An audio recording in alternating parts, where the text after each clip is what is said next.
A series of weapons that are all clearly of dwarven origin. The spider webs and rust suggest they have been here for quite a while, maybe even centuries.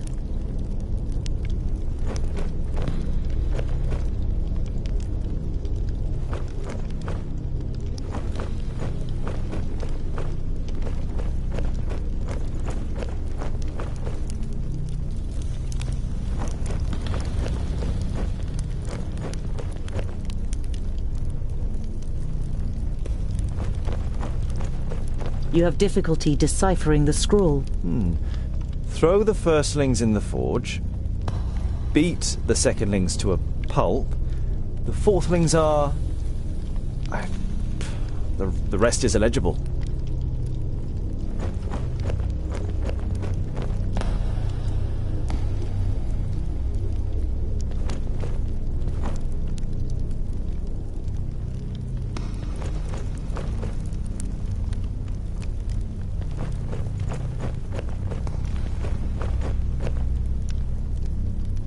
It would seem that even the thirdlings worship Vrakas, but in all the other kingdoms his shrine would be the biggest, not the statue of the kingdom's progenitor.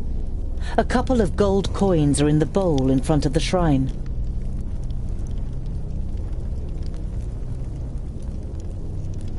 Can't do any harm.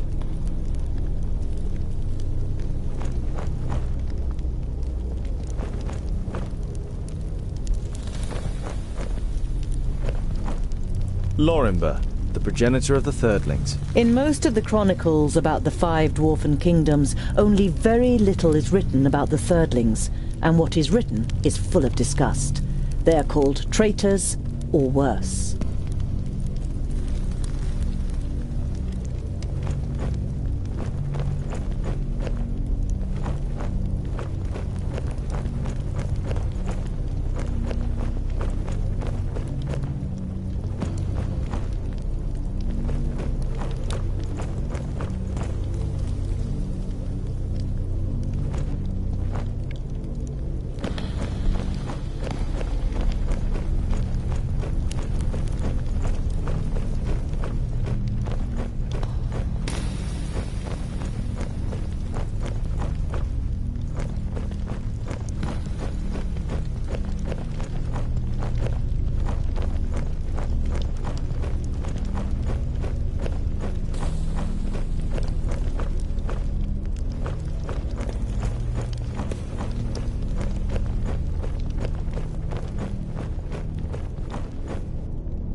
So, Scholar, what are the results of your inquiries?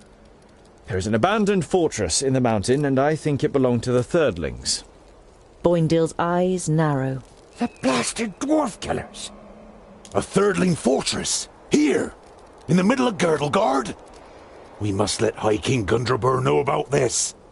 The fortress has been long abandoned by the looks of it. Anyway, I can't go to Ogre's death until I have completed my quest. Goren is in Greenglade. Huh.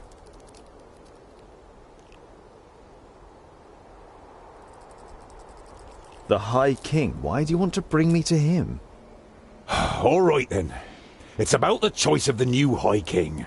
Gandagar, the king of the Fourthlings, is with his entourage in Ogre's death and is supposed to ascend the throne. But our acting High King Gundrabur wants to prevent that from happening. He fears that Gandagar wishes to instigate a war against the elves. But what have I got to do with that? Boindill is about to say something, but is silenced by a nudge in the side from his brother. High King Gundrabur will explain everything when the time comes. You look distrustfully from one twin to the other. Boindill has donned an innocent expression, and Boendal doesn't give you the impression that he has anything else to say on the matter. What does this King Gandagar have against the elves? Dwarves and elves just don't get along. Brachus and Satalia made us that way. I know that, but going to war for just that, after all this time? Well, there must be more behind it. They say that the king of the Fourthlings is full of hatred and is a hothead in this matter. A Thirdling fortress? Here, in the heart of Girdlegard? That's strange, isn't it? And worrying. But they've always been wily. They move in the shadows and kill there too if they can. Do you know their story? I've read about it. Lorenberg, their progenitor, rejected the name that Vrakas gave him, who in turn did not give him any special talents, so his kingdom studied war. It helps them defending the East, but it also meant they ended up confronting the other kingdoms. No dwarf would ever even think of injuring one of his kind, never mind killing them. But the dwarf killers are proud of it. When they were even more powerful, they wanted to become the rulers of all dwarves. They are envious of our skills. They haven't been heard of for a long time, but you can be sure there isn't a single dwarf alive who doesn't hate them. Whatever, your High King must wait. I have a quest to carry out in Greenglade. But our quest is... Boindill raises a placatory hand and throws his rucksack onto his back in preparation. Let it be, dear brother. Look at him. He has made his decision, and you will not be able to change his stubborn dwarven mind. You can't help but smile.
While taking a rest, you see a cart trundling along the road not far away from you.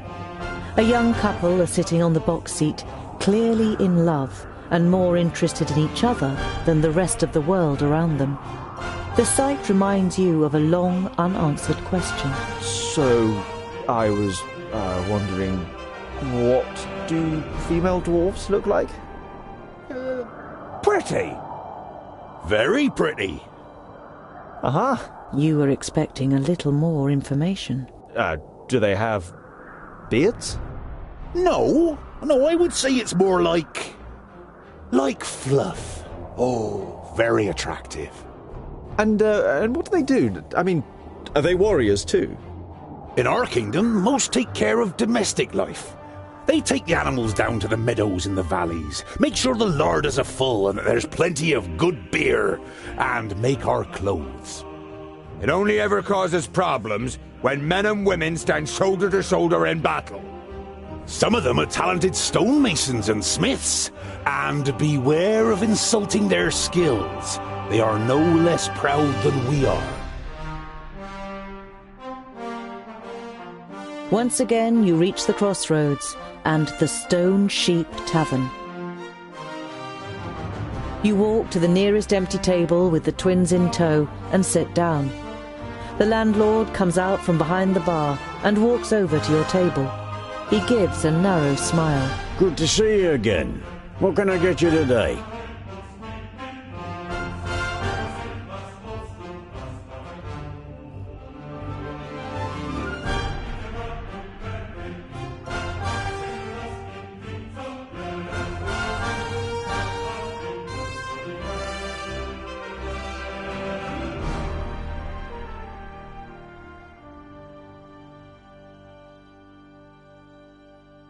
Despite Boindeal's loud protestations about wanting another drink, you say goodbye and set off on your way accompanied by the twins.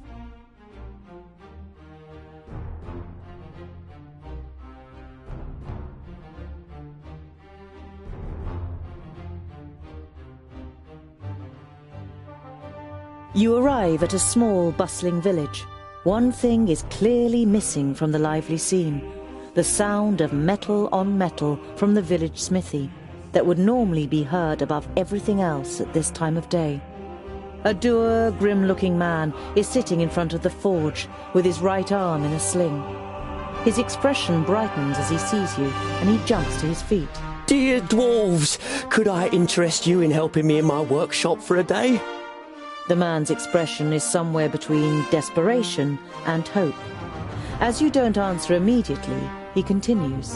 You will, of course, be royally rewarded for your work. I can offer you 100 gold pieces.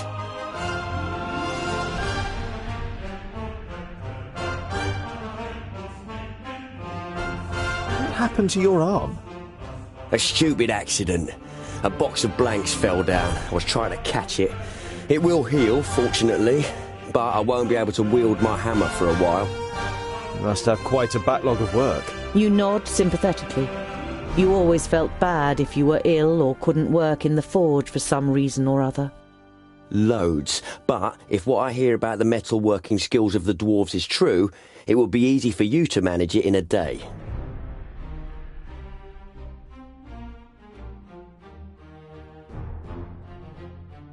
I'll help you. I worked in a forge for a while.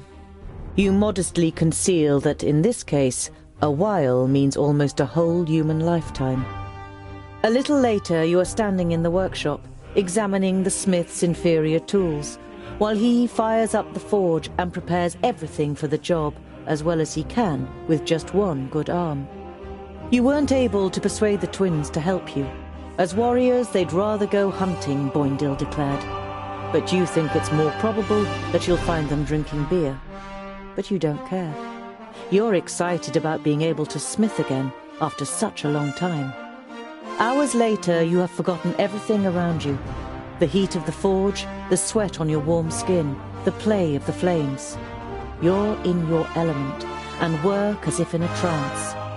The smith left the workshop ages ago with a satisfied grin on his face.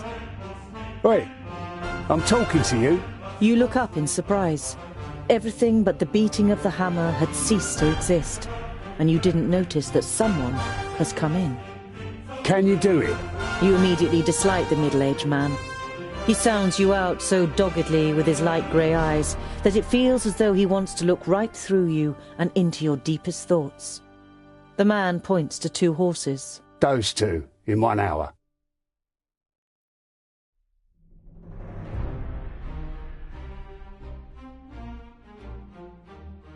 With the forge hammer in your hand, you play dumb. You blink and look back and forth between the horses and the man. What's the deal with the horses? You expect the man to fly off the handle, but you feel even more uneasy when he asks you quietly and very slowly to please re-shoe the 2 horses.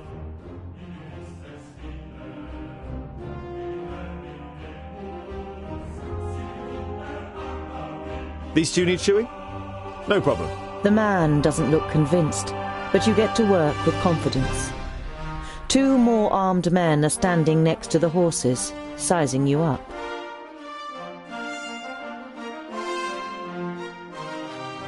So, you're mercenaries, I take it? You're only trying to engage in conversation, but the man looks at you incredulously, as if he didn't expect dwarves to be able to talk. Something like that. Got lots of work? Oh, do you know anything about the armies of orcs from the south? We can't complain. The man's tone makes it clear that the conversation has ended here. You carry out the work in silence. As the leader of the mercenaries pays you, you have the feeling that he is trying to transfix you with his eyes.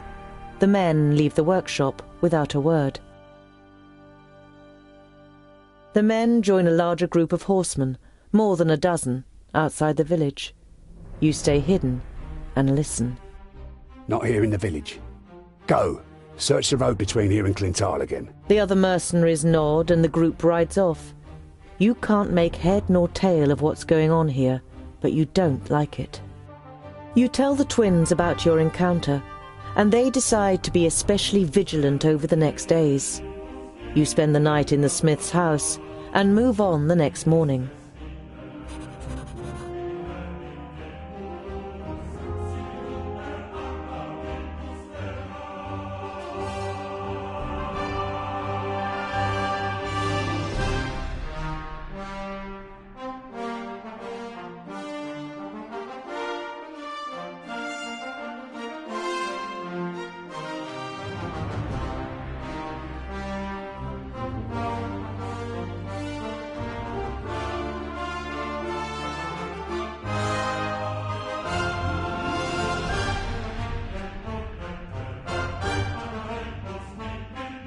In the early evening, you make an unusual discovery on the side of the road.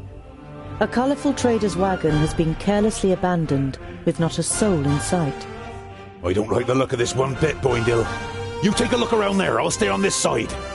Tungdil, you check the surrounding area, and be careful. You scan the road and the woods on both sides. Apart from the twins who are fighting their way through the undergrowth within earshot, you can't hear or see anyone. The wagon itself isn't damaged, nor is the drawbar, but the belts and leashes that normally hold the draft animals have been cut clean through. You can see a lot of tracks in the mud around the wagon, hoof prints and footprints from humans in heavy boots. At least half a dozen long ones must have approached the wagon from the woods on both sides.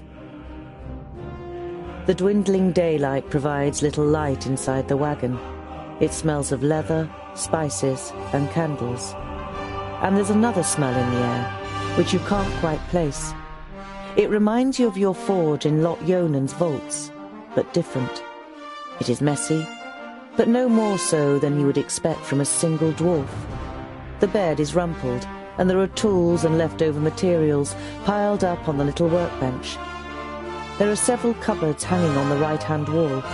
At the end of the wagon, there's a large wardrobe, and next to the door on the left is a heavy wooden chest with rusty metal hinges. The smaller cupboards are piled high with a multitude of tins and boxes, all filled with odds and ends that the trader offered for sale to customers on his trips. Nothing of real interest. You reach for the knob of the wardrobe, and then stop. The rug in front of the wardrobe squelches as you step on it, as if you had stepped in a puddle. You try to work out what has soaked the rug, when suddenly the door of the wardrobe springs open and something bounces into you. You take a step back, and the realization of what hit you makes you take two more. Lying on the floor in front of you is the body of a dwarf, headless. His head has been cut clean from his neck. The dwarf is wearing clothes that look more like human robes and bears no coat of arms that would identify his kingdom. You didn't know him, but no one deserves to die like this. His head has been cut off cleanly, probably with a sharp blade. A quick glance in the wardrobe confirms what you already suspect. The dwarf's head is nowhere to be seen. As you try to lift the lid of the chest, you realize that the lock has been broken out of the wood. You open the lid and look inside. Amongst clothes and some empty boxes, you find a loot case and a beautiful loot of the kind that humans build, as well as a bag of bread and cured meat. You take the loot. You can't play, but an instrument like this is worth good gold. You take the bread and the cured meat. The extra provisions should keep you going for a few days. You give a short, sharp whistle, and the twins come running at the double. You tell them what you found. A group of horsemen with heavy boots has been here, and I found Mort in the wagon, beheaded. I have a hunch that the mercenaries from Fallow Rock have something to do with this. Wretched dwarf killers! You can tell that Boindil wants revenge and can understand his feelings well. You wrap the body in linen, dig a hole in the woods, and place the body in it. You lay a couple of his tools and other personal belongings you found in the wagon next to him. You wish there was more you could do for him. You continue on your journey in gloomy spirits.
You come across an orchard next to a farmstead and surrounded by several fields of wheat.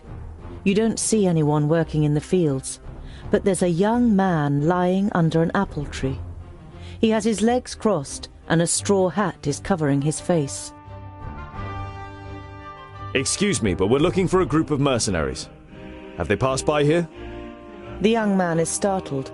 He must have nodded off. He looks around anxiously. When he sees you, the fear disappears from his face and is replaced by curiosity. It seems to you that the man is sizing you up. And if I answer, what's in it for me?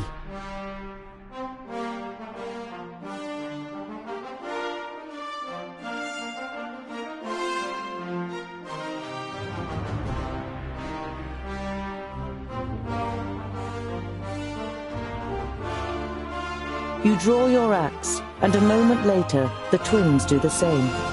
They seem to realize what your plan is. We don't have much time. Speak. The man glares at you angrily. He toys with the idea of throwing something at your head, but finally responds with demonstrative composure. Northwards. They rode northwards, he says. Boindil grins, and you two are satisfied with your bully boy tactics. You put your axes away and continue on your journey, while the young man watches you with a defiant air.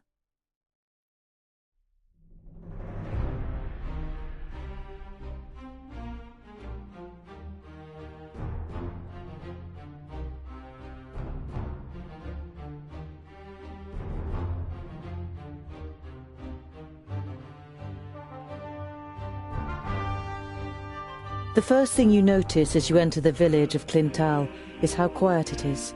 There is hardly a soul in the streets, and the few people you do see immediately disappear into their houses as you get closer. Boindil draws his axes, and Boendal his raven's beak. Something's not quite right here. Be alert. You walk on until you reach the village square. Without a word, men enter the square from the left and the right, cutting off your way. You recognize the leader of the group of mercenaries, looking you over with a satisfied expression. Standing next to him is a frail man with greying hair, who doesn't seem able to cope with the situation. He tries several times to say something, but can't find the right words. Before you have the chance to say anything, the leader of the men calls loudly so that they can all hear. That's them! They're the ones who murdered the poor travelling trader Mort. Murderers, come here, dwarf killer! Are you denying your terrible deed? You were seen murdering poor old Mort, one of your kind in cold blood. The old man points unnecessarily to the leader of the mercenaries.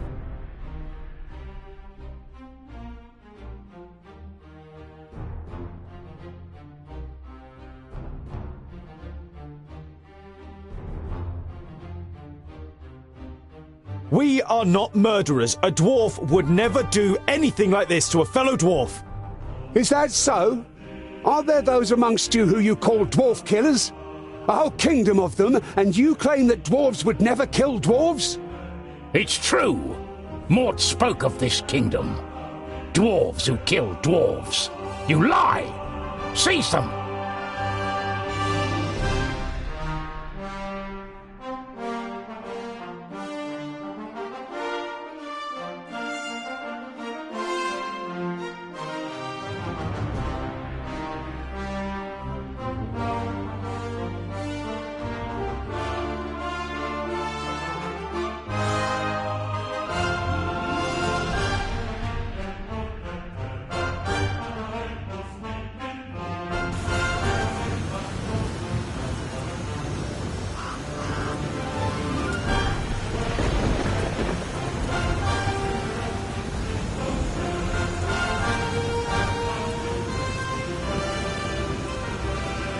Watch out for the archers.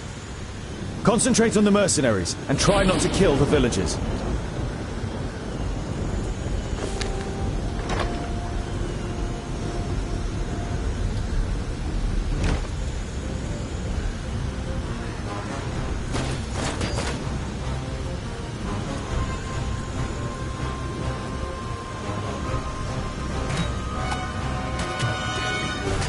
Of course! What is it? What is it?